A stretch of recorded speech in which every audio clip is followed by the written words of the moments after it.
una oración, me disculpan que estábamos en la oración y se me vino esta canción a la mente. Creo que tiene que ver mucho con el tema que vamos a trabajar hoy. De pronto ustedes no le vean tanto sentido, pero en la medida que vayamos avanzando le van a encontrar el sentido a esta canción. Y esta canción es de Dios para ustedes, se las dedica a cada uno de ustedes. Así como me la dedicó a mí cuando yo era una adolescente. Y más adelante les cuento en qué momento fue. Esta noche el pastor me dio el privilegio de volver a acompañarnos y volver a compartir el mensaje con ustedes. Ya hace rato no tenía la oportunidad de hacerlo, pero pues doy gracias a Dios y con el mismo nerviosismo que siempre caracteriza pararse acá, pues aquí estoy, ¿cierto? Así que yo le invito a que usted cierre sus ojos, extienda sus manos sobre mí y por favor le pido a Dios que me dé la sabiduría para hablarles a ustedes y para poder ser clara en el mensaje que Él desea darles. Amén. Dios, en esta noche te damos gracias por tu abundante misericordia. Papá, gracias por esta noche, gracias por las personas que están acá, no son más ni son menos, son las personas que tú querías que estuvieran aquí. Gracias porque incluso las personas que van a ver este mensaje y que están conectadas desde casa también son las personas que tú querías que escucharan este mensaje.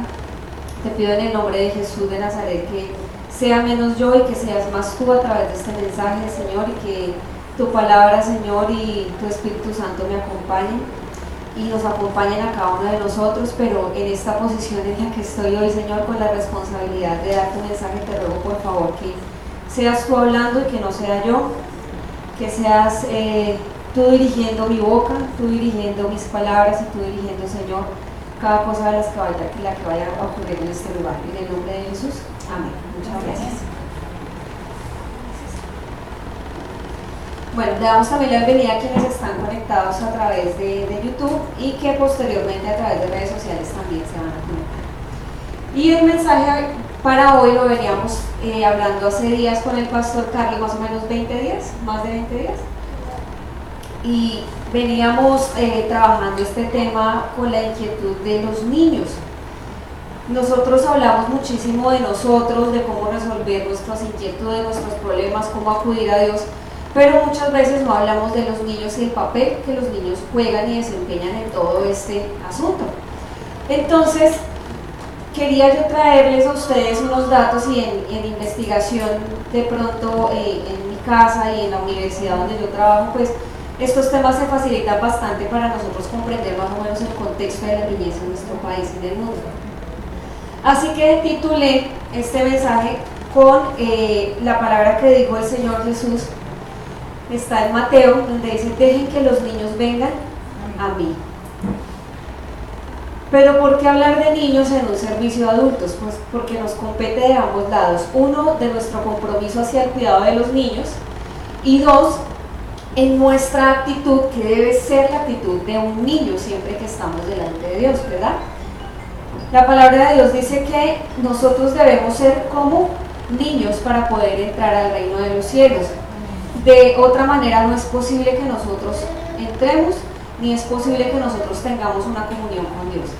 Bien, entonces vamos a mirar antes de arrancar la palabra Mateo 18:1. Dice: en aquel tiempo los discípulos vinieron a Jesús diciendo: ¿quién es mayor en el reino de los cielos? ¿A qué le suena esto? ¿A qué le suena esto? Esta pregunta. Están todos los discípulos del Señor. Ellos lo acompañan a todos lados, hacen milagros, hacen prodigios y les dio por preguntar: ¿quién es mayor? ¿Qué creen ustedes que estaban esperando ellos que les contestaran? ¿Pedro o Juan? ¿Cierto? Entonces es una pregunta que está centrada más en ¿qué? En el ego. ¿Quién es mayor? ¿Quién es mayor? ¿Usted o yo? ¿El de aquí o el de allá? Y miren lo que le responde el Señor. Vamos al siguiente versículo. Y llamando Jesús a un niño, lo puso en medio de ellos. En otras versiones dice llamando a Jesús a un niño pequeño. Vamos al siguiente. Y digo, de cierto os digo que si no os volvéis y hacéis como niños, no entraréis en el reino de los cielos. Entonces, ¿cómo así que si no es como un niño, yo tan importante que hago, que oro, que predico, que pongo manos y sano a la gente, cómo así que yo no soy mayor, sino que me toca hacerme como un niño?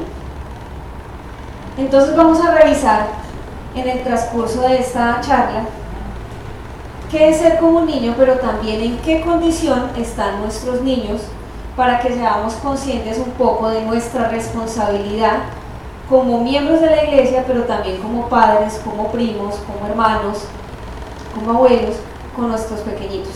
Bien, quiero que veamos unos daticos, y ahorita ya retomo la palabra, que encontramos haciendo esta indagación sobre la condición de la niñez. Estos son datos que los bota el ICBF, la UNICEF y Medicina Legal. Hasta el primer trimestre del 2018 se registraron en el primer trimestre desde el 2018 de este año 66 casos de violencia diarios contra niños y niñas.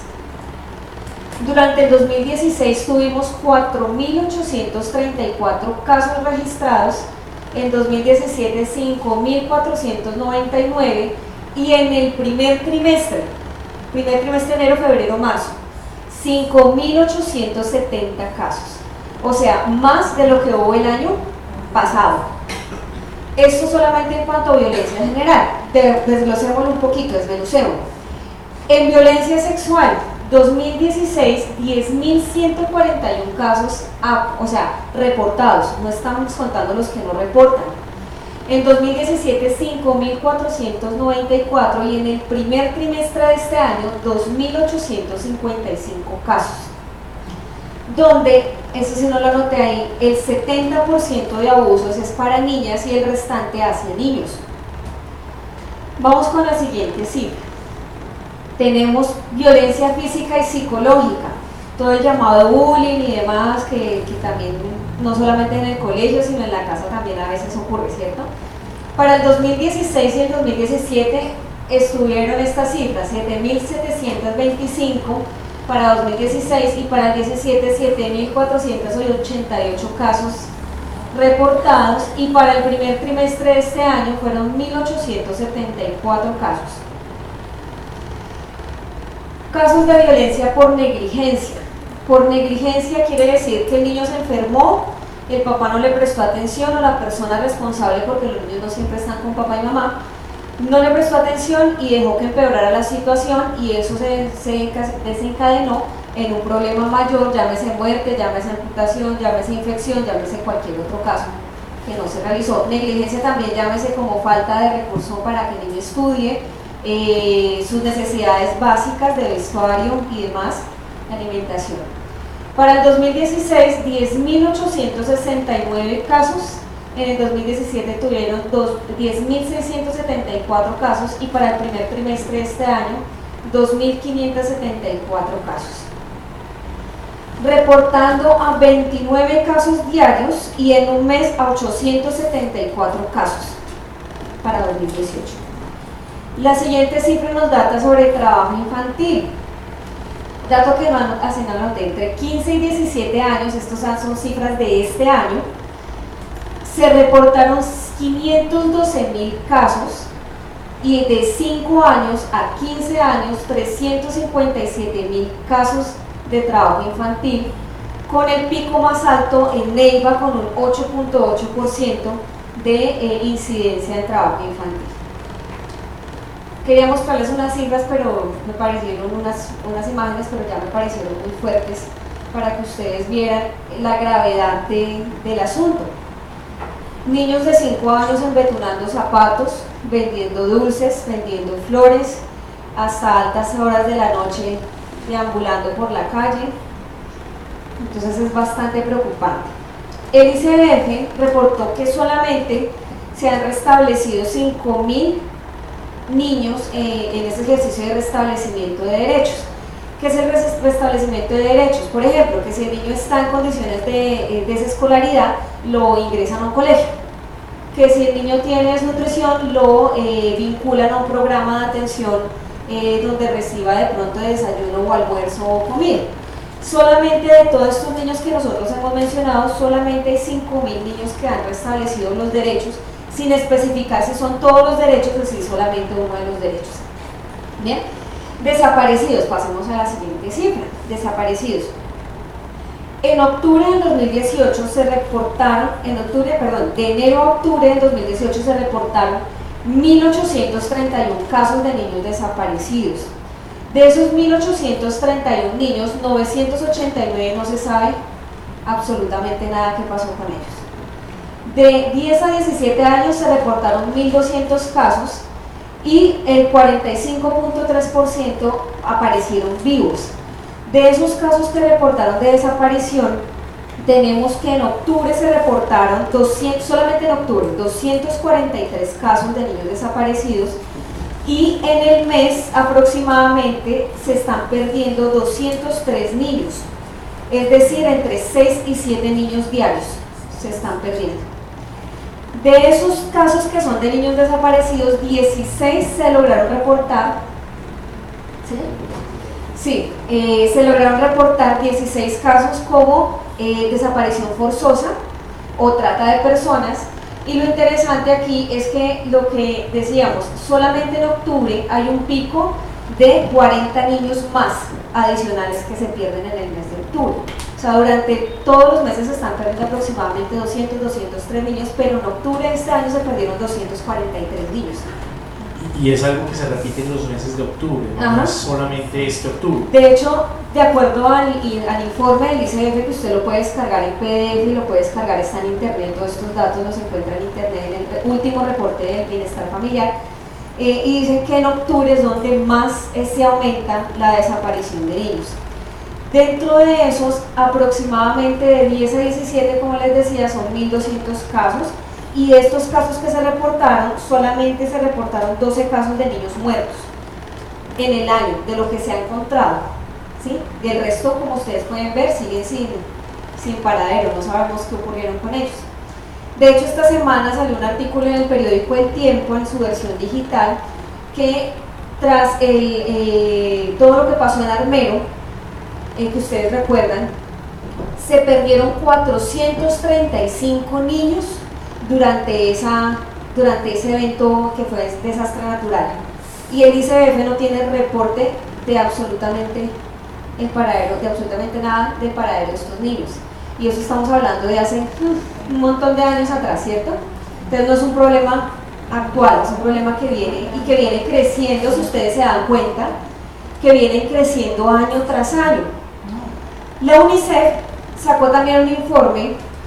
Obviamente ellos no hacen los informes como tan rápidos para este año, todavía no lo tenemos listo, pero encontré un informe que en 2013, nada más en 2013, 5.417 niños fueron desvinculados de grupos armados, 28% fueron niñas, 72% fueron niños.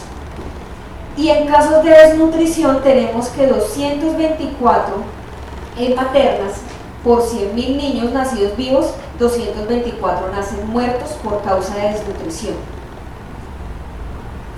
teniendo los picos más altos en el Pacífico y en la Orinoquía. Y aproximadamente tenemos un 82% de niños que logran terminar sus estudios en el colegio. En zonas urbanas y en zonas rurales solamente logran terminar 48% de los niños su grado de escolaridad.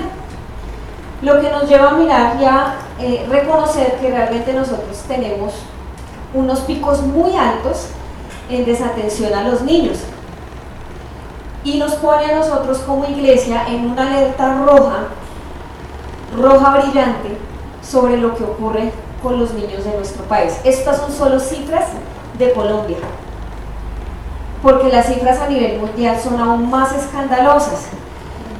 Las de desnutrición son 8.500 niños que mueren actualmente en el mundo por desnutrición. 8.500 niños. Y ahora usted se preguntará, ¿por qué los niños? ¿Por qué los niños? Si los niños son tan inocentes, ¿por qué los niños? Y yo les tengo la respuesta, pero no está ahí todavía, y es porque Satanás tiene un plan en contra de los niños. ¿Pero por qué? Ustedes se preguntarán, ¿por qué en contra de los niños? Si nosotros nos ponemos a pensar y a estudiar, somos estudiosos de estos casos que son tan graves y tan apasionantes a la vez, si nos devolvemos en la historia, ¿qué vamos a encontrar? Los niños siempre han sufrido de maltrato, desnutrición, trabajo forzoso, ¿cierto? No crean que los esclavos eran ya adultos mayores, los niños también eran esclavizados. Y si usted se toma la tarea de leer o de ver documentales, en la India, con mi esposo la otra vez estábamos viendo un documental sobre trabajo forzado en niños, marcas como Zara, marcas como Adidas, creo, también fueron sancionadas. Hay una marca de joyería, pero no recuerdo el nombre, es una marca árabe, fueron sancionadas porque descubrieron que tenían a los niños trabajando para ellos, es decir, que esas marcas muy costosas hacían uso de mano de obra infantil. E incluso estas empresas que venden piedras para las construcciones, pisos y todo eso, también encontraron muchos niños de aproximadamente 3 y 5 años picando piedra. Entonces, si ustedes tienen la oportunidad, está en YouTube, revisen. La situación es bastante preocupante, muy preocupante. No nos vayamos tan lejos, no nos vayamos tan fuera de nuestro país, vayámonos a nuestra cuadra. ¿Cuántos niños usted conoce que viven hasta horas tardes, para la redundancia, y de pronto el tema tan altas horas de la noche en la calle solos? ¿Cuántos niños usted los ve andando por Unicentro solitos y el papá 10 pasos adelante y el peladito allá detrás tratando de correr detrás del papá?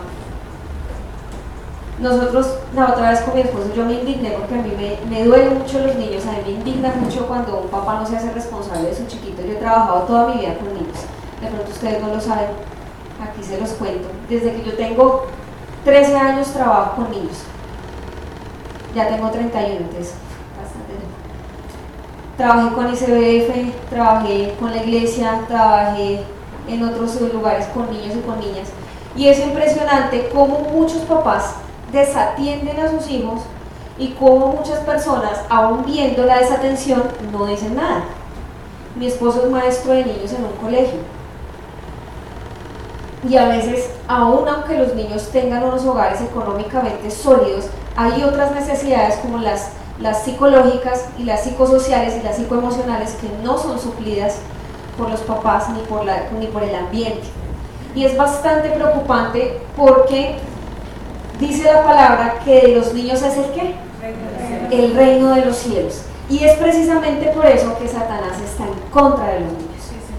Porque si nosotros tenemos un niño que es inocente y hay abuso, su corazón, ¿qué va a pasar? Se va a empezar a dañar. Se va a empezar a dañar. No voy a nombrar el caso, pero sí voy a nombrar así grandemente. Nosotros con mi esposa estábamos viendo una serie que se llama Mindhunter, que es de un estudio. A mí me gusta mucho la criminalística, me gusta la psicología, como también me gusta la comunicación, como también me gusta la pedagogía. Y mi hermanita de hecho se gradúa este sábado que viene de criminalística, y creo que yo influí muchísimo en esa decisión de que ella quisiera estudiar eso, porque nosotros nos sentábamos a ver toda la serie del maratón, pero no viendo los asesinatos, sino como esos perfiles psicológicos y el tema de la investigación, y nos llamó la atención. ¿Qué encontrábamos nosotros en esta serie? Que veíamos que la mayoría de personas que son abusadoras o que son criminales o que tienden a tener ciertas conductas delictivas son personas que tienen conflictos desde su niñez. Son personas que han sido o abusadas o maltratadas, o han sido personas abandonadas, porque pues no siempre son abusos, sino puede ser abandono, puede ser cualquier otro tipo de violencia, cierto rechazo. Y veíamos varios casos, y en varios casos de los que veíamos siempre se repetía el mismo patrón, o era abandonado, o era rechazado, o era maltratado, o era abusado, siempre se repetía el patrón. ¿Por qué Satanás se empeña en destruir a los niños? Porque sabe que si los destruye cuando son niños, cuando son adultos, tienen un potencial para hacer daño y para hacerse daño que difícilmente, si no tenemos de pronto la ayuda de Dios, va a ser difícil salir de una situación de estas. Va a ser difícil, va a ser complicado, ¿sí? Por eso también la palabra dice: instruye al niño en mi camino, y aun cuando fuere viejo, no se apartará de él. Y ya más adelante lo vamos a trabajar. Pero yo quiero que usted, como yo, en esta noche, se tome esa posición de, no de angustia, pero sí de alerta, para empezar a trabajar por nuestros niños. Desde casa, desde el colegio, desde los ambientes en los que nosotros estamos. Dice que Satanás no quiere a los niños, como también no quiere a las mujeres ni a los hombres, pero especialmente a los niños, porque los niños confían. Díganle usted a su hijo, a su hija, a su sobrino, prima, si ustedes, ¿cuántos tienen niños pequeños en casa o cercanos, en un ambiente cercano? ¿O han tenido niños cercanos? Dígale usted al niño: mañana te traigo un dulce. Dígame si usted mañana le va a traer el dulce. Yo le decía esta tarde a mi esposo, yo tengo 3 sobrinos, uno de ellos ya va a cumplir 17, dos de ellos tienen 4 años. María Camila una vez la trajimos acá y ella es súper despierta, súper creativa, que a veces nos aterra de la creatividad, que sale con unas cosas que, como dice una amiga, toca decirle: voy a decir a su mamá para que no piensen que yo soy la mamá, porque qué oso, porque sale con unas cosas terribles. Y cuando Camila me visitó, ella creyó que yo me iba a regresar en el bus, en la flota, para Bogotá con ella. Y me tocó decirle: mi amor, cuando yo vaya a Bogotá, te llevo flores, porque a ella le encantan las matas. Yo te voy a llevar muchas flores cuando yo vaya a Bogotá. Me dijo: sí, tía. Dije: sí, yo te voy a llevar muchas flores. Pues a ver qué tengo que hacer ahorita en enero que vaya a Bogotá. De darle muchas flores, porque ella se fue tranquila, confiada y feliz, porque yo le dije que le iba a llevar muchas flores. Entonces, cuando hablamos por WhatsApp, me dice: yo ya voy para allá, mañana voy para tu casa, porque ella quiere que yo le entregue las dichosas flores que le prometí. Y los niños tienen esa cualidad, que los niños confían. Si usted le dice: mañana le traigo un bombón, ellos creen y confían que usted mañana le va a traer un bombón. Cuando usted le dice, cuando el niño lo necesita a usted, el niño no tiene reparo en decirle: necesito ir al baño, donde usted esté. Tiene unas necesidades, o tengo hambre, o tengo frío. Entonces el niño, ¿qué hace? Abiertamente habla de sus necesidades. ¿Qué otra cosa hace el niño? Cree, ¿cierto? Él cree. Si yo le digo a mi sobrina, y pasó algo curioso cuando estuve en casa, yo tenía un orégano que se me estaba ya marchitando, y como ella es fan de las flores, me dijo: tía, la mata se mató. Le dije: no, mi amor, es que estás triste. Me dijo: no, vamos por agua. Y me jaló, me llevó por agua, fue hasta el balcón donde tengo el orégano, y empezó a echarle agüita y empezó: tú vas a crecer, tú vas a crecer. Y le dio piquito y me dijo: listo, tía, mañana crece. Y ella creyó que iba a crecer. Efectivamente, obviamente la matica ya estaba brotando otra vez, y pues con el cuidadito y demás, a los 2 días, creo que fue 2 días, 3 días, volvimos a mirar la matica y ya tenía más hojitas. Entonces ella siguió creyendo que llevándole más agua iba a crecer más rápido. Entonces volvió y me llevó a la cocina que lleváramos más agüita para que la matica creciera. Es decir, que un niño cree, él cree, está convencido, el niño no duda. El niño no duda, él dice: así es, y así fue, y así lo creyó. Él no duda para nada. Un niño, que también hace, escucha. Yo sé que usted puede decir que es que no, es que el niño es rebelde. Y escuchaba una predicación que decía: es que una cosa es que el niño no quiere hacer caso, pero él lo escucha. Y ellos toman nota mental de lo que usted dice. Tú dijiste que, vea, mamá, y uno, le meten a uno unas embaladas, porque uno les promete el helado rosado, y luego: tía, tú dijiste que me ibas a comprar el helado rosado, y toca buscarle el helado rosado porque no me lo prometió. Entonces sí escuchan, ¿cierto? Ellos prestan atención. pero también reciben con gratitud. Y aquí nombro a mi otro sobrinito, Samuel Camilo. Le llevé unos colores, porque no tenía nada más que llevarle, le llevé unos colores en un cuaderno. Y él se puso súper feliz porque le llevé colores con taja lápiz, porque él ama sacarle punta a los colores. Él es feliz sacándole punta a los colores y tiene 4 años. Y la semana pasada le hice una videollamada y empezó y se puso súper feliz. Y me dijo, ven tía, ven. Le tocó a mi mamá con la cámara del celular, obviamente, llevarla a donde estaba él.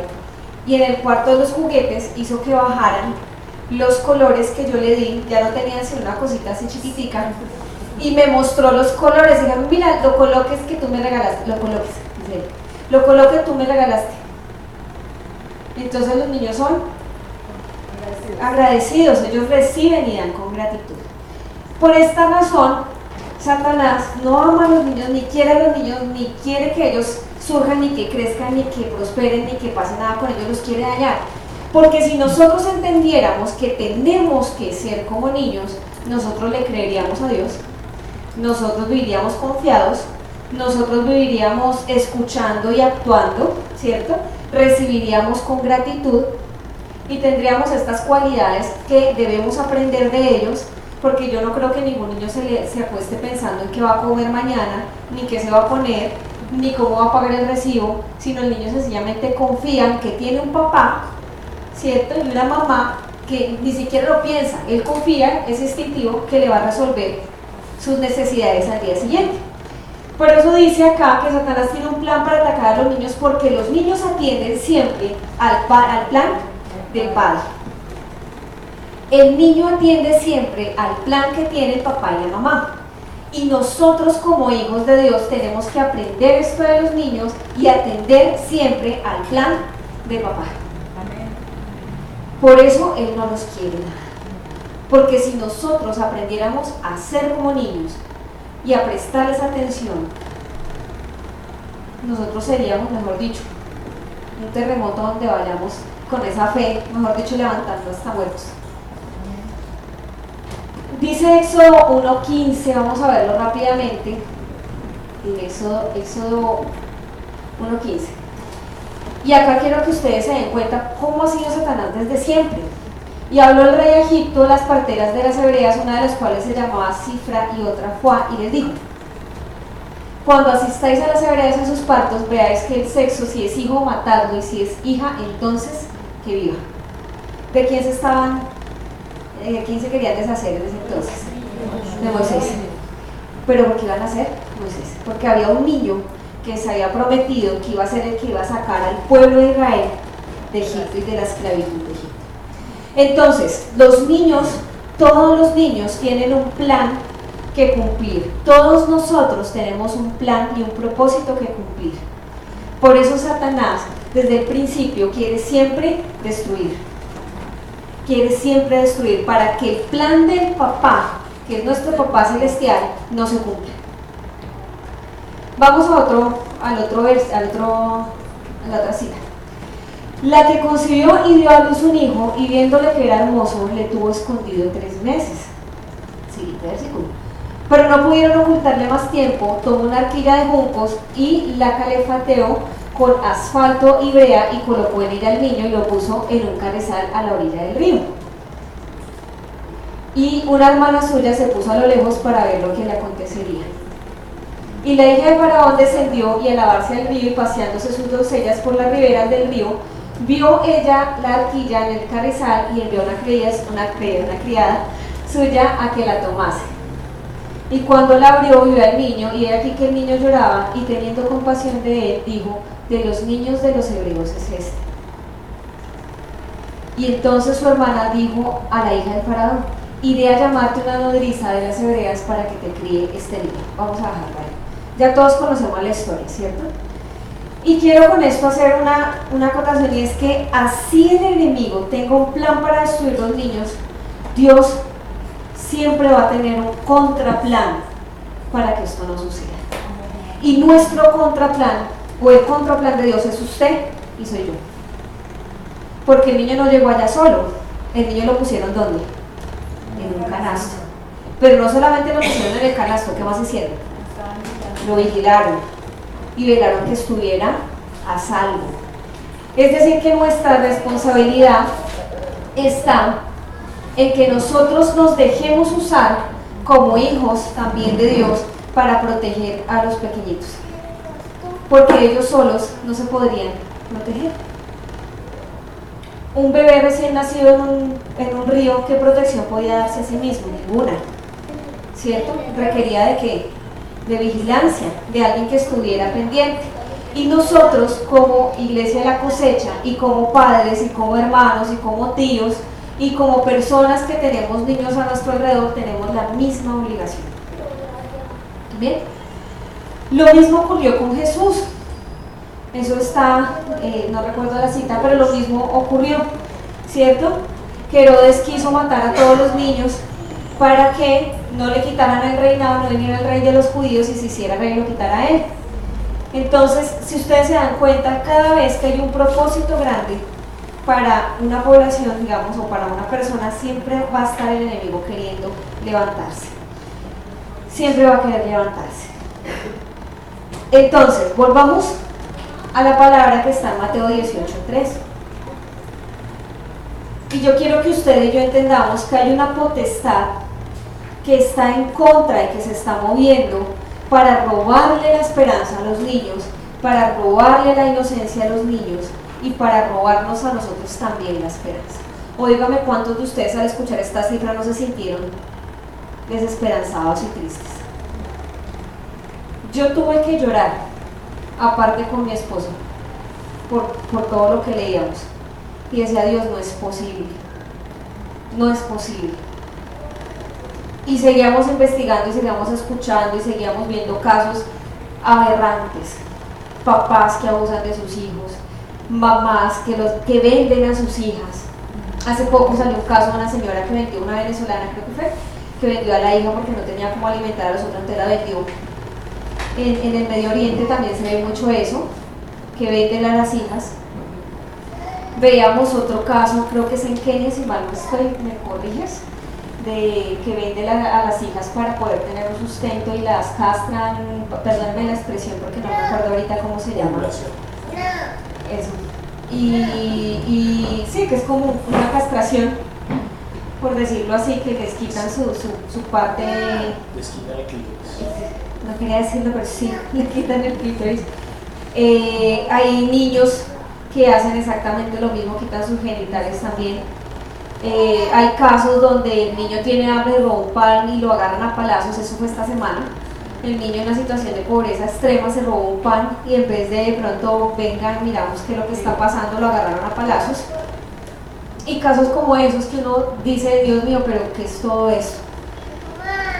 Entonces, Satanás quiere eso, robarles la inocencia, robarles, dañarlos desde que son pequeños, dañarles sus corazones para que no tengan esa posibilidad y esa luz de ver que hay algo más allá.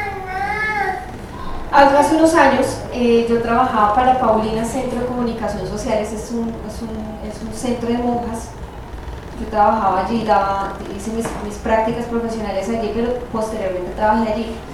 Y dentro de nuestro trabajo tuvimos que hacer unos documentales, y dentro de esos había un documental que hablaba sobre la niñez en los barrios de Bogotá, arriba de La Picota, de Ana Turbay, más arriba de Ana Turbay en Bogotá. Y había el caso de un niño, que el niño se escapó de su casa porque lo maltrataban en la casa, se escapó y quedó en la indigencia. Entonces, estando en la calle, se encontró con otro amiguito que ya pues consumía vicio, pegante y demás. Y el niño contaba que una vez un adulto, no creo que superara los 18 años, por un pedazo de bazuco golpeó al amiguito y casi lo mata a golpes. Y el niño, en medio de su rabia, de su angustia, de su traba, también agarró un palo y le pegó a ese señor. Y el niño dice, no sé si lo maté, pero yo le pegué y le pegué y le pegué y le pegué y le pegué hasta que me cansé y cogí a mi amiguito y nos escapamos.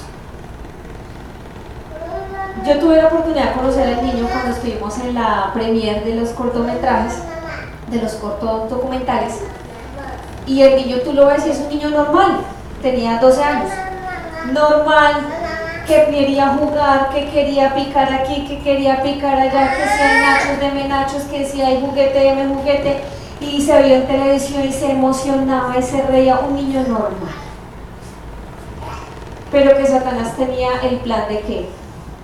De dañar, de destruirlo. Había tenido que ver cosas terribles. Si ustedes tienen la oportunidad, vean el documental Niños Sicarios de Medellín, que es viejísimo. Hay una entrevista que me hizo llorar porque el niño lloraba y decía, maté al que mató a mi hermana, porque mi hermana tenía 2 años y ya no tenía la culpa. Un niño de 12 años. Que uno dice, ¿qué le espera a un niño de 12 años que ya fue asesino, que ya tiene su corazón negro, por decirlo así? Pero que en medio de todo sigue siendo un niño. Y es ahí donde yo me pregunto, ¿qué hacemos nosotros, conocedores de la palabra de Dios, por ese niño y por esa niña, que de pronto pueda que no esté en esa condición tan extrema, pero que puede ser un niño que ha sido maltratado, que puede ser un niño que está siendo abandonado? El abandono no es solamente dejarlo ahí en la calle, sino el abandono es que el papá y la mamá no les preste atención, o que el papá se fue de casa, o que la mamá se fue de casa, o que no le suplen sus necesidades básicas. ¿Qué hacemos nosotros como iglesia, como miembros del cuerpo de Cristo por estos niños? Muchas veces, incluso en la misma iglesia, uno ve que el niño está molestando y entonces, ¡ay, se es cansón el peladito! Y la palabra también nos dice que nosotros no debemos menospreciar a los niños. Tampoco, y menospreciar es hacerles el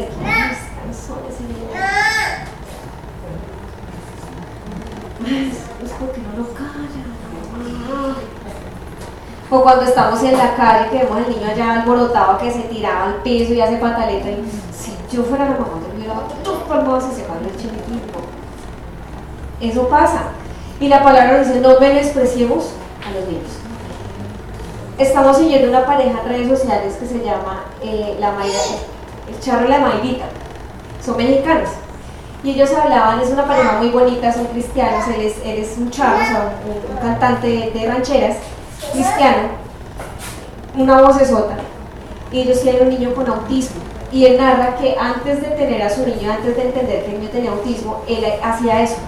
Ay, que niño tan cansón, porque no lo puede, no sé qué, juzgaba.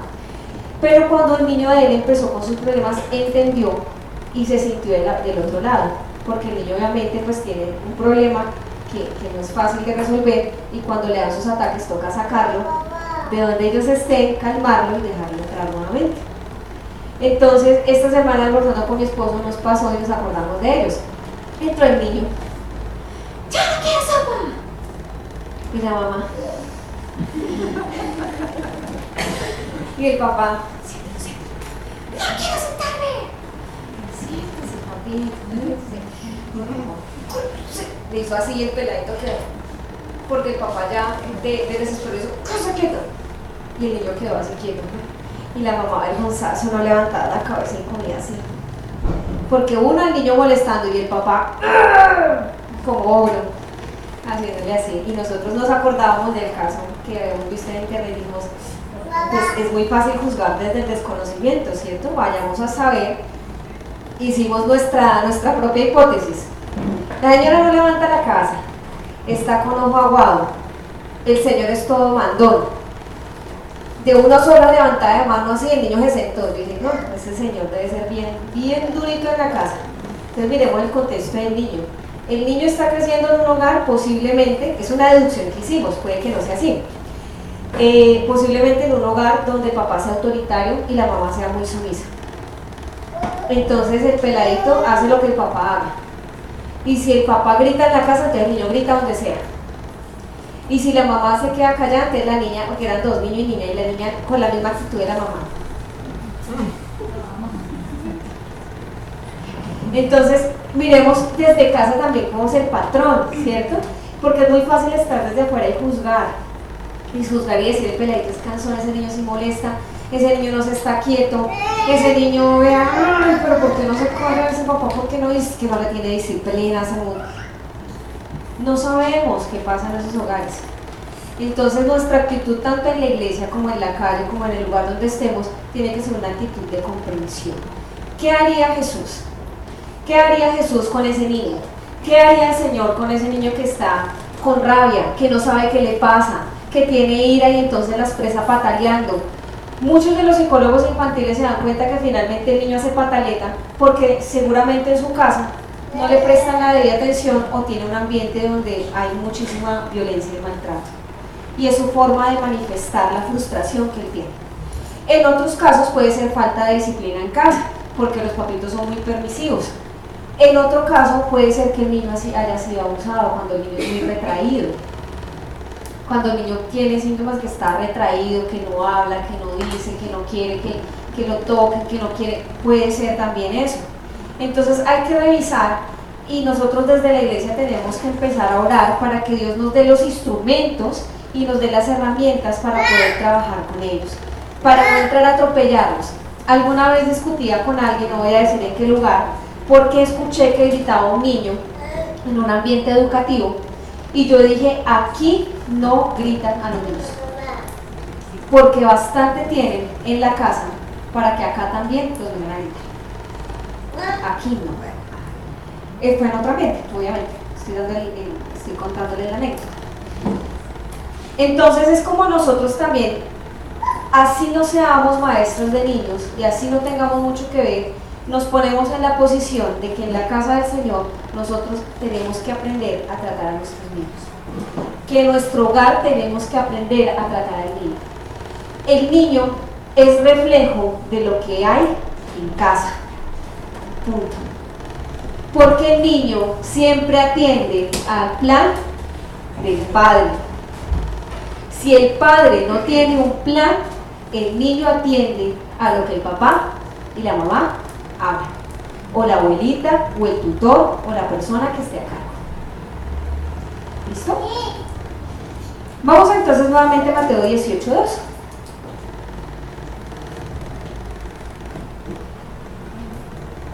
Perdón, Mateo 10:16, perdón.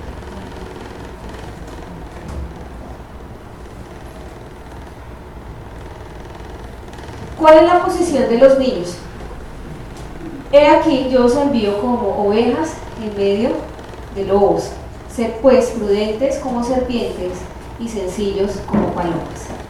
Los niños son ovejitas en medio de muchos lobos. ¿Y nosotros qué tenemos que hacer? Ovejitas. Pero ovejitas como prudentes, astutas, sencillas, que puedan ¿qué? Guardar a los niños. Vamos un momentico a Lucas 2:49.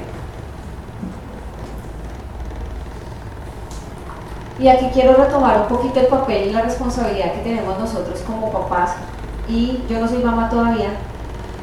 Bueno, yo sí soy mamá, pero no tengo mi hijo acá, está en el cielo. Pero no soy mamá carnal, por decirlo así. Lucas 2:49. Entonces él le dijo, ¿por qué me buscabais? ¿No sabías que en los negocios de mi padre me es necesario estar? ¿Cuántos años tenía Jesús ahí, pastor? ¿Como 12? 12 años. Entonces, nuestra responsabilidad como papás y como papás espirituales de todos nuestros chiquitos es precisamente estar alineados al plan de Dios para que nuestros hijos estén también en el negocio de nuestro Padre.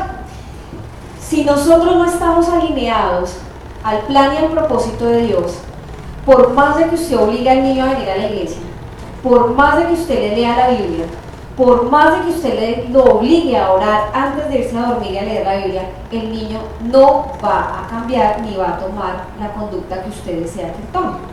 Por la sencilla razón de que si usted no es ejemplo en casa, o yo no soy ejemplo en casa, el niño no va a aprender. ¿El niño aprende de qué? Viendo. Entonces, si yo no soy un ejemplo, si yo obligo al niño a venir a la iglesia, si yo lo obligo a leer la Biblia, el niño le va a coger pereza, porque en la casa no está viendo eso. Porque aquí se le dice, Jesús es amor, Dios es amor, pero en la casa el papá es un gruñón. Porque acá le dice, no hay que robar, y allá el Señor le dice, quédense con la vuelta, no diga nada. Porque acá se le dice, no hay que mentir, pero allá le dice, porque aquí le dicen hay que amar al prójimo y el papá maltrata al prójimo o la mamá. Entonces, si nosotros no estamos alineados y no transformamos nuestro corazón al corazón que quiere y que desea el Señor, que es el corazón de un niño, pues él no va a aprender y va a crecer como un adulto con bastantes faltantes. Y dentro de eso es un faltante espiritual que tiene que ver con la confrontación. Le da mamera venir a la iglesia, porque allá solo dicen mentiras, porque el papá y la mamá no aplican lo que escuchan en la iglesia. Un caso familiar. Ay, que va a abrir iglesia fulanito. No, yo puedo ir allá si usted no lo escucha, que desde las 4 o 5 de la mañana está allá gritando, madreando, perdón la expresión, diciendo groserías, tratando mal aquí al uno al otro. Yo, ¿qué me voy a ir por allá? Mi familia. Y ahí es donde yo me pongo a pensar, ¿qué estamos nosotros haciendo? ¿Cómo estamos actuando? ¿Qué estamos diciendo? ¿Cómo estamos tratando a las demás personas? Para que estos chiquitines o hijos espirituales, porque también tenemos hijitos espirituales, puedan entender de verdad cuál es ese plan y cuál es ese negocio de nuestro Padre. ¿Cuál es el negocio de nuestro Padre? Las almas. ¿Las almas qué? Que se salvan. ¿A través de qué? Del amor, de su misericordia, de la salvación, de todo el sacrificio que hizo el Señor Jesús, de la comprensión de la magnitud de ese sacrificio que hizo el Señor. Pero si en la casa ve otra cosa o en su ambiente familiar, así no sea su hijo, él no ve eso, le va a coger pereza. La mayoría de los ateos llegábamos a la conclusión con Alducín, escuchando al pastor Alducín, y es que la mayoría de los ateos viven frustrados y viven enojados con Dios y por eso dicen que no creen en Dios. ¿Y por qué viven enojados? Porque seguramente alguna persona cristiana o no cristiana, católica o creyente, que profesaba la fe, sencillamente no la aplicaba. A la iglesia en estos últimos tiempos nos están tirando mucha piedra, si ustedes se dan cuenta, mucha piedra por redes sociales y por donde vayamos. Pero precisamente ¿por qué? Porque no se está viendo evidenciado, valga la redundancia, el amor y lo que el Señor vino a enseñar, porque no lo hemos entendido. Y es necesario que nosotros, para que seamos ejemplo, también nosotros podamos convertirnos a ese corazón que el Señor desea que nosotros tengamos. Bien, ¿cuál es nuestra obligación? Proverbios 22:6. ¿Me quedan ya que 15 minutos? 10 minutos. Instruye al niño en su camino, y aun cuando fuere viejo no se apartará de él. Instruye al niño en mi camino. ¿Desde cuándo? ¿Desde cuándo? Desde el vientre. Así los humanistas, yo también soy humanista, pero así los humanistas, las feministas y los demasistas digan que no hay vida hasta después de tantos meses de gestación, está comprobado científicamente que desde el momento de la ovulación ya hay, de la fecundación ya hay vida. Desde el momento en que se encuentra ese esperma con ese óvulo ya hay vida. Y desde allí ya hay conciencia, o por lo menos lo creo yo así, ya hay espíritu en ese momento. Ya hay un ser que se está formando. Y se los voy a comprobar. Vamos al Salmo, no recuerdo el nombre, el número, Salmo 139:13. Porque tú me formaste mis entrañas, tú me hiciste en el vientre de mi madre. Si ustedes quieren comparar, hagan el ejercicio, miren los descubrimientos científicos y compárenlos con la palabra de Dios y díganme si no lo dijo primero la Biblia.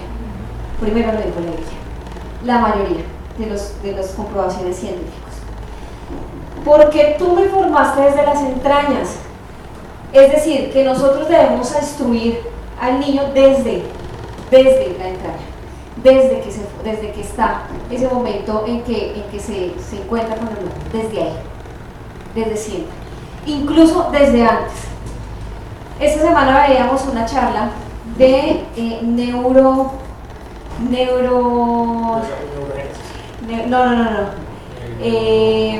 Nutrición genética, neuro no sé qué, se las debo, y habla de cómo nosotros desde antes de la gestación tenemos que prepararnos, porque resulta que en el momento en que ya se gesta, pronto ya se me olvidó el nombre, nutrigenomina, algo así. Y es el estudio de cómo nuestro cuerpo se empieza a preparar para recibir al feto, pero cómo el cuerpo de papá también se empieza a preparar para producir un buen esperma. Perdónenme la expresión que sea tan escueta, porque muchas veces a nosotros nos han vendido la idea que es responsabilidad de la mamá como nazca el niño, que solo es ella la que se tiene que cuidar, que solo es ella la que tiene que tener los cuidados, pero nutrigenómica. No tenía idea que existía, pero ya existe. Y ahí explican que el 50% de los nutrientes que recibe ese embrión es de papá y el otro 50% es de mamá. El 50% de los genes de enfermedades y condiciones físicas son de papá y el otro 50% son de mamá. O sea, no es más mamá que el papá, son 50-50. Y cuando nosotros empezamos a hablar de esto, de enseñarlos desde antes, el 50% de ese trabajo debe ser de papá y el otro 50% de mamá.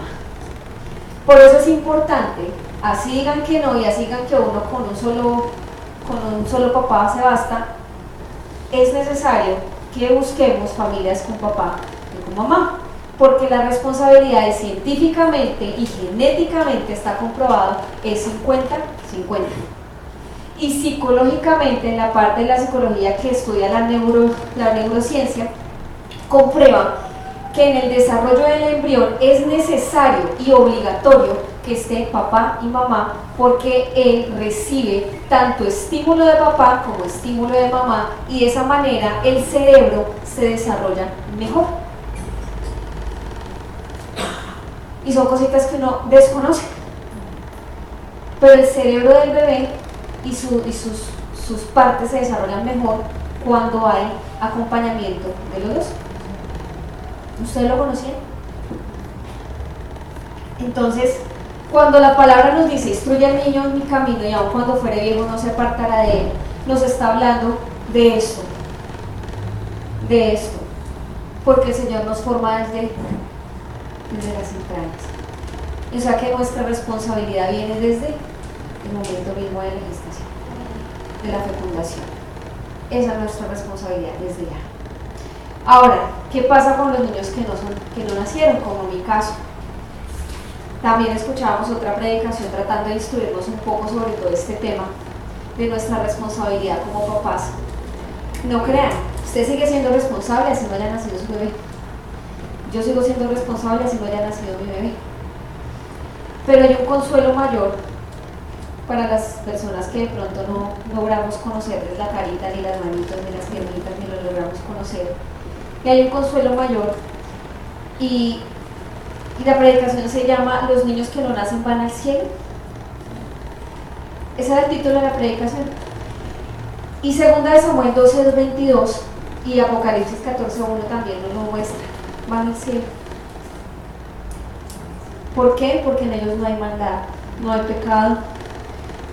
Está el pecado pues, que nosotros transmitimos como generacional, pero digamos que ahí hay como una cláusula de exclusión con ellos porque ellos apenas están formando.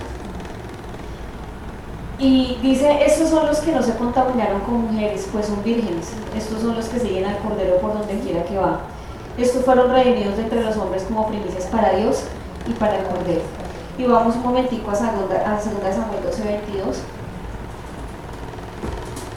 Un momentico. Está David, ustedes conocen la historia de David. David peca, de esa relación nace un hijo. Natán lo confronta, le dice, a causa de tu pecado te va a ser quitado. Él se viste de cenizas, se va a ayunar, llora y le ruega a Dios que no se lo quite, pero finalmente el niño muere. Y dice que él, en su dolor, los siervos tenían miedo de decirle, se murió el niño. Pero él, pues como muy brillante, que siempre ha sido, pues él como que se las pescó y dijo, se murió el niño, ¿verdad? Y sí, se murió. Y entonces él dijo, pues levantémonos, tráiganme algo de desayunar, lo voy a comer. Y ellos dijeron, pero ¿cómo así? Viendo aún el niño, viviendo aún el niño, usted se rasgó las vestiduras, lloraba, gemía de todo, y ahorita, ya muerto, se levantó y comió. Y él le responde, ahora sí el versículo 22, viviendo aún el niño, yo ayunaba y lloraba diciendo, ¿quién sabe si Dios tendrá compasión de mí y vivirá el niño? 23. Mas ahora que ha muerto, ¿para qué he de ayunar? ¿Podré yo hacerle volver? Yo voy a él, mas él no volverá a mí. Y esto es clave, yo voy a él. Es decir, y volvemos a Apocalipsis, que él tenía la plena confianza de que su hijo, ya muerto o no nacido, está en el cielo. Y la palabra lo confirma. Entonces, si usted, al igual que yo, de pronto dirá ahorita, pues sí, la responsabilidad con los hijos, con los niños, no sé qué, dice más, pero pues yo no tengo hijos, ya lo perdí, se murió, ¿qué vamos a hacerle? Tenga la plena confianza de que su hijo, como le decía yo al pastor, porque le decía, estoy un poquito nerviosa porque a mí el tema todo me mueve un poco. Y acá donde estoy siento acá el nudito. Digo, pero pastor, pues ya lo lloré, ya sé que está con Dios, está mejor que yo. Ya que me voy a poner a amargarme ya por él, y fue lo que hizo David, ya no me voy a amargar, ya él está allá. Ahora, ¿cuál es mi responsabilidad? Pues pelear, luchar, orar, instruir al que está aquí. Al que está aquí, al que ha de venir, o al que ya está acá con nosotros. Aquí en nuestro ministerio tenemos un montón de niños que vienen un día, que vienen otro día, que vienen un domingo, que vienen el otro domingo, que se turnan a veces para venir, con un montón de situaciones en casa, en el colegio, en sus hogares, con ellos mismos, un montón de adolescentes que están en su construcción de identidad, que a veces se sienten perdidos con ellos, un montón de niños grandes, de 30 y pico para adelante, que todavía tienen heridas en sus corazones por situaciones que tuvieron que vivir en la niñez. Tenemos un montón de trabajo. Tenemos un montón de trabajo que se resume en instruye al niño en su camino. Instrúyalo. Yo le agradezco mucho a mi mamá que cuando yo era niña me llevó a una iglesia cristiana y me inscribió en un colegio cristiano, y todavía la Biblia, mi primera Biblia todavía la conservo. Bueno, la conserva ella, porque se quedó ya con ella porque la tenía toda marcada y a ella le gustó y le quitó la carátula y le puso Jenny Buitrago y se quedó con mi Biblia.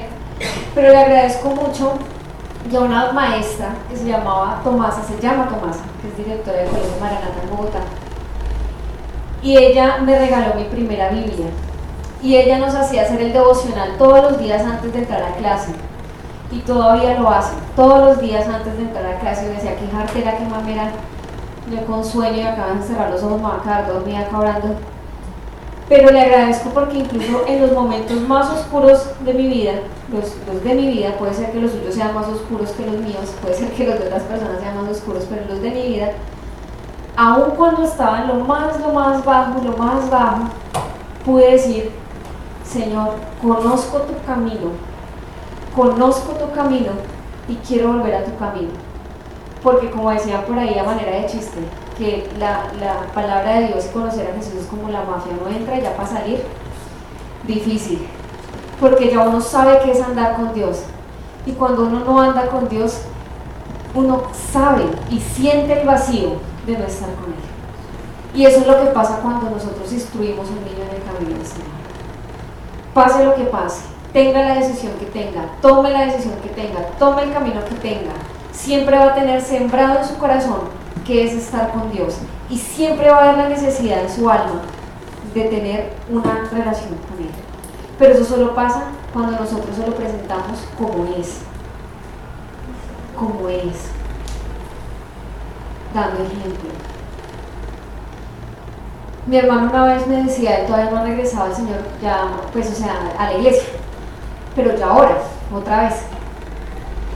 Y cuando él casi lo asesinan por robarlo, 7 puñaladas, 2 pulmón perforado, su mano destruida, él es músico. Una vez estábamos en casa de mi abuela después de la hospitalización, nos quedamos todos los primos y yo me acosté con él en una colchoneta en el piso y él me decía, Vivi, yo me siento tan solo, y le decía, ¿pero por qué? No, porque yo sé que me falta Dios. Y puede que en ese momento él no haya regresado al Señor, pero a él le pasa algo y corre a orar. Hace poco le robaron el local donde trabaja, lo amenazaron con un revólver y la noche anterior cuando fue que lo robaron, él no estaba en el local afortunadamente, sino fue al otro día que llegaron a amenazarlo con revólver para que él no hablara porque él sabía quién lo había robado. Y el día anterior él me dice, uy Vivi, sentimos algo tan feo que tuvimos que sentarnos a orar. ¿Jimmy? ¿Orando? O sea, él decía, pero esto no es posible. Sí, Jimmy orando. Con su novia que también es medio hippie, orando, los dos. Yo decía, y eso solamente pasa porque hubo un trabajo de fondo de que papá y mamá trataron de destruir con sus errores, sí, porque todos vamos a hacer, somos humanos y vamos a tener nuestros errores, pero tratamos de destruir lo mejor que podemos a ese niño y a esa niña en el camino del Señor. Y aun cuando esté viejito, va a seguir sintiendo la necesidad de buscar al Señor. Entonces yo los invito a que se pongan de pie y oremos. Y antes de terminar, ahora se viene por qué la canción. Yo estaba adolescente, joven y bella en ese entonces, con mi primer noviecito, que esto le pasa mucho a las niñas ahorita, y nos habíamos puesto de acuerdo para tener relaciones porque queríamos ya ser grandes. Teníamos aproximadamente 15 años, 16, y él tenía 18, y él era más grande que yo. Y estábamos ahí, yo con temor, llegué a la casa de él, llegué con mucho temor, como con miedo, porque cuando nosotros estamos instruidos en la palabra, tenemos temor de Dios. Y cuando nos dimos el primer besito, se prendió el equipo, estaba apagado, y empezó a sonar esta canción. Y nosotros dos niños, porque todavía éramos muy inocentes, pero de pronto influenciados por las otras personas que estaban alrededor, amigos, amigas, que usted tan boba, que todavía viene, que como así, que por qué, que usted tan bobo, que no lo quiere, porque eso pasa. Empezamos a escuchar esta canción y los dos literalmente nos arrodillamos en el piso y empezamos a llorar. Y empezamos a orar a Dios. Y ahí se frustró el plan de Satanás para que nosotros pecáramos y dañáramos de pronto esa parte de Dios que quería guardar. Y es importante que usted entienda que cuando nosotros guardamos a los niños y cuando nosotros oramos por los niños, somos esos atalayas. Yo no sé cuántos estaban orando por mí en ese momento que ocurrió esto, pero agradezco las oraciones de las personas que estuvieron de rodillas en la iglesia orando por los jóvenes y orando por los niños para que no se perdieran, porque gracias a ellos yo no pequé ese día. Gracias a ellos yo no me fui detrás de mi amigo o de mi amiga cuando me decían venga, caminamos a tomar a tal lado. Gracias a ellos logré en el colegio hablarle de Jesús a muchas de mis amigas que hoy en día, para mi sorpresa, hoy en día me he enterado que son cristianas. Nosotros no sabemos cuántas personas están detrás de este niño, de esta niña o de esta niña, por eso es tan importante que demos planes. Pero también es importante que usted entienda que esta canción no es solamente para el niño y para la niña, sino para usted. Y que si aún tiene cosas que resolver en ese corazón de niño que usted tiene, es momento de que usted lo haga desde ya para que pueda ser ejemplo para otros. Así que yo quiero que usted cierre sus ojitos allí y le diga, Señor, si hay algo en mi corazón que no he podido resolver, tal vez el faltante de un papá, tal vez el faltante de una mamá, tal vez un abuso, tal vez el maltrato de alguien, tal vez un abuso físico, emocional, sexual, que también puede pasar, tal vez, Señor, sufrí de bullying, tal vez me decían palabras ofensivas, quizás en el colegio me decían que era cabezón, que era gordo, flaco, tonto. Tal vez en mi casa me decían cosas horribles y yo sencillamente las creí y empecé a dejar que mi corazón se llenara de amargura y a perder esa inocencia. Pero yo hoy, Dios, en el nombre de Jesús, quiero entregarte esa partecita de mí que de pronto no se ha resuelto, Señor, para poder ser un ejemplo de aquellos que vienen detrás de mí. Señor, si yo no he sido buen ejemplo como papá, como mamá, si me ha faltado, si he fallado, te pido perdón en esta noche. Te pido perdón, Señor, si en algún momento yo aborté un bebé, si de pronto en algún momento, Señor, yo rechacé a mi hijo o a mi hija desde el vientre. Si de pronto, Señor, a pesar de lo que tú me has hablado, no he podido resolver algunas cosas con mi infancia, Dios, y he tenido comportamientos violentos, hoy te pido perdón, Dios. Y te pido que te lleves todo dolor, toda amargura, toda tristeza. En el nombre de Jesús, Señor, yo acepto tu amor. Yo acepto que tú nos has llamado aquí, más que a ponernos, Señor, una carga, a ponernos, Señor, ese estado de amor, de confianza, de tranquilidad. Hacernos, Padre Celestial, entender que tenemos una responsabilidad, pero que también tenemos, Señor, que volver a tu camino para que nuestros hijos y para que los niños que vienen detrás de nosotros, Señor, puedan tener y puedan atender al plan de mi Padre Celestial. Señor, en el nombre de Jesús, pongo a cada uno de los niños y niñas que están alrededor mío, que están en este ministerio, que son mis primos, que son mis sobrinos, que son mis hijos, que son mis nietos, Señor. Yo los pongo en tus manos, Dios. Ayúdame, porque no es fácil, Señor. Ayúdame e instrúyeme, Señor. Dame estrategias para poder levantarlos en tu camino, Señor. Y permítenos hoy como iglesia, Señor, levantarnos para que nuestros niños y niñas, Señor, estén cercados. Hoy yo entiendo, Señor, que solamente tú nos amas de esa manera tan inexplicable. Nos amas, Señor, como ese hijo, como un hermano, como un león feroz, Señor, que ruge y tiene celo por tus hijos, Señor. Tú nos amas con un amor indescriptible, Dios. Y yo te agradezco porque me diste la oportunidad de escuchar este mensaje y de comprender que incluso desde antes de la fecundación, Señor, tengo una responsabilidad, Señor.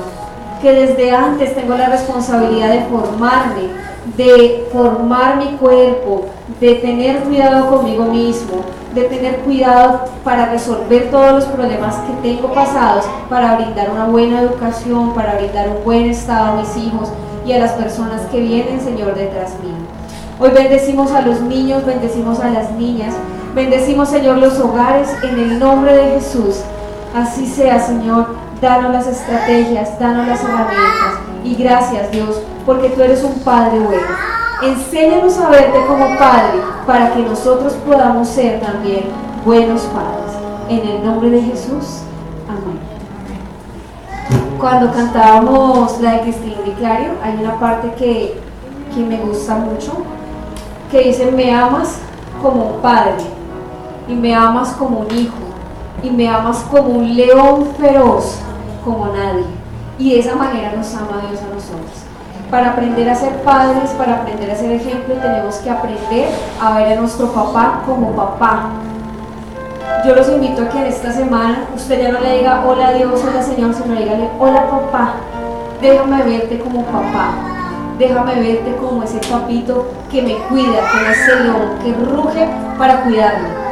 Y nuestra perspectiva va a empezar a cambiar, porque a veces no conocemos al Señor porque lo vemos allá, como el Señor, como el Dios, y muchas veces nos limitamos a conocerlo como ese papá. Entonces yo le invito para que usted en esta semana haga este ejercicio y trate de acercarse a Dios como ese papá amoroso, que lo cuida, que lo ama, como ese león feroz, como a nadie. Amén.